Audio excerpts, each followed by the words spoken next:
We're going to go ahead and review the profit and loss to budget because we are halfway through our fiscal year, so it's a good idea to check it against our budget. And I know that last month Jeff asked that I send out the P&L commentary so that you guys can follow along with things. I included that in the emails, but I will go ahead with that. And so for income, and at the top, we have received, or we've billed for a little over 97,000 on sewer fees, which we see right here. What we've actually received to date is a little over 104,000, so that's about 7,000 more than what we've billed for. On the water side here, we have received, or I'm sorry, we've billed. Oh, there, that's right. Anyway, we have billed for about 114,000, and then the $8 increase, which goes towards our SRF loan, we've billed for almost 32,000. And in total, we billed for about 146,000, and what we've received is about 140,000. So that's about 6,000 less than what we've billed for. Moving down our income list here, certified fees, we received about $25 this last month for the month of May. 24 of that from Kootenai County, $1 of that from Bonner County. We don't have a whole lot that we certify in that county. Sewer inspection fees, we have 2 of those, one on 4th Street and one on North Shore. We also have the North Shore account, a sewer hookup, a water hookup, and a water cap fee as well. So we see all that on the income side. Any questions for income?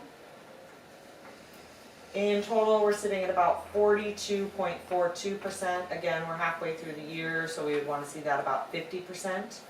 A lot of that will come during the summer months. We just started billing for water overages, so hopefully we see those numbers stable out as we work through the summer months and get closer to that 50% mark. Well, get closer to the on budget amount. Moving on to expenses. Again, all the way to the right hand side column, you'll see those percentages, and we like to see about 50%. So I'll just speak to some of that. For the month of May, we spent $19 on supplies, $11 on locates, and $180 on inspection. We are under budget. We are at 33.8%, and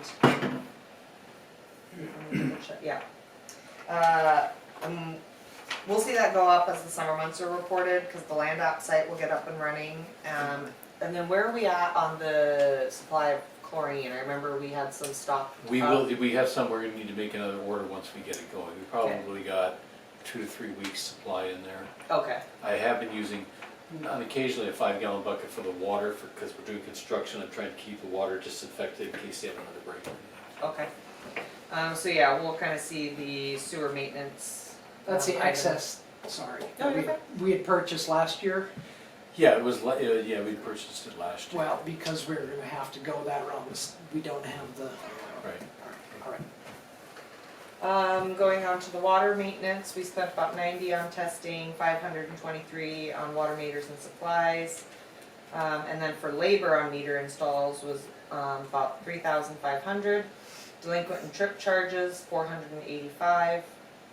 And repairs and maintenance were a little over 10,000.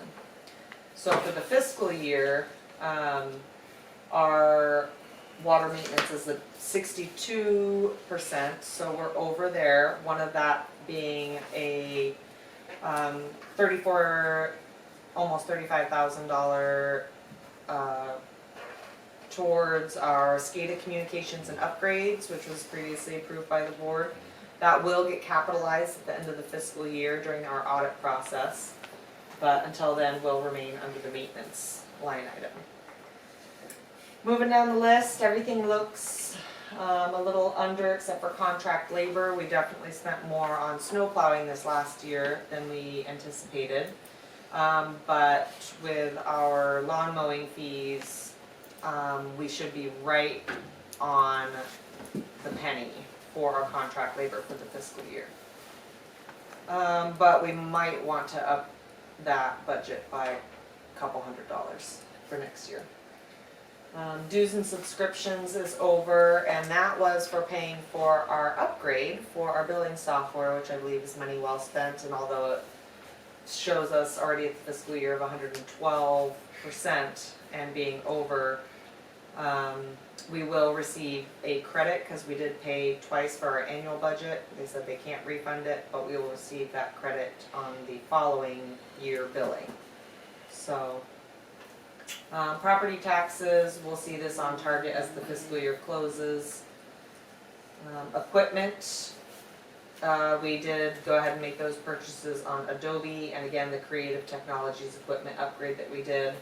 Although the percentages can look a little bit daunting, the material amount is inconsequential, and the overall budget is what we're going to want to watch out for, and I will keep our eyes on that. Bank fees, we've had some more return checks than we were used to.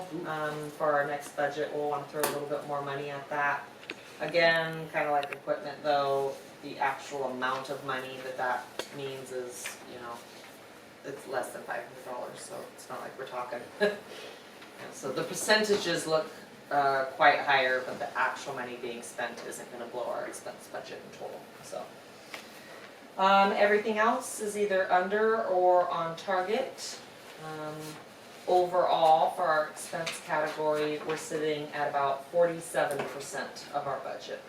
So we will need to be pretty mindful of that. Again, one of the things that I have in concern will be our sewer maintenance. If some of our other ones are pushing the budget item, I just need to be really locked in on our sewer maintenance. So that's one thing I'll be looking We at. don't have the treatment sites to get this year. It looks good for the budget, but not for DEQ, right, Bob? I know, right?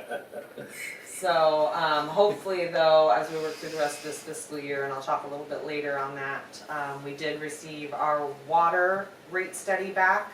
Bob Hanson and I were talking about that a little bit before the meeting. So we'll get more into that, but some discussion on some rate changes and what that will mean to our budget as well. So hopefully we'll start looking a little healthier once the project closes out, we get our rates looked at and things like that. So, any questions on our profit and loss budget to actual? All right, thank you, Jesse. Operator report.